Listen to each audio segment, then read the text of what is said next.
Hello friends, welcome to my channel. Start करते हैं next part से। आपने लास्ट पार्ट में देखा होगा, हमने ड्रेन सिस्टम के बारे में बात किया होगा। फ्रेंड्स, वीडियो पसंद आ रही होगी तो लाइक करना ना भूले, कमेंट करना ना भूले, और चैनल को अगर आपने सब्सक्राइब नहीं किया है तो वीडियो को सब्सक्राइब करना ना चैनल को सब्सक्राइब करना ना भूले। आगे देखते हैं, सिटाडिल के बारे में और पढ़ते हैं। While most Harappan settlements have a small high western part and a large lower eastern section, there are variations. At sites such as Dholavira and Lothal, Gujarat, the entire settlement was virtually and section within the town were also separated by walls. The citadel within Lothal was not walled off but was built at height. जो लोथल में सीताडिल थे ना, वहाँ वो wall of मतलब दीवारों से घेरे हुए नहीं थे, बट उनकी हाइट ज्यादा थी। और जो धोलावीरा में थे वो वहां पे सेपरेट करने के लिए वॉल्स लगाया गया था।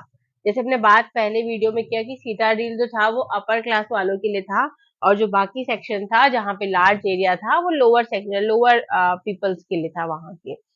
अब बात करते हैं डोमेस्टिक आर्किटेक्चर के बारे में। The lower town eight Mohenjodaro provides example of residential building. Many were centered on the courtyard with rooms on all sides. The courtyard was probably the center of activities such as cooking and weaving, particularly during hot and dry weather. जो वहाँ का lower town Mohenjodaro का था, वहाँ पे residential buildings के बहुत सारे एग्जाम्पल मिले हैं।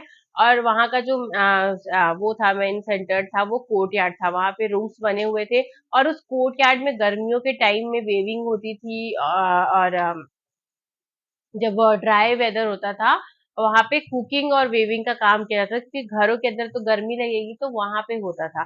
What is also interesting is an apparent concern for privacy. There are no windows in the walls along the ground level.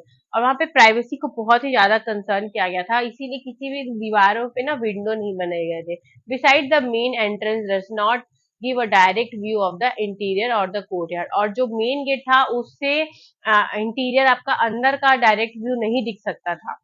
ये भी वहां पे उन लोगों ने बहुत ध्यान रखा था। तो मतलब आप सोचिए कि उस समय भी उन लोगों ने हर किसी की पर्सनल चीजों का ध्यान रखा, प्लस ड्रेनेज सिस्टम का ध्यान रखा, आर्किटेक्चर अच्छे से बनाया गया, पहले प्लान बनाया गया फिर एग्जीक्यूट किया गया।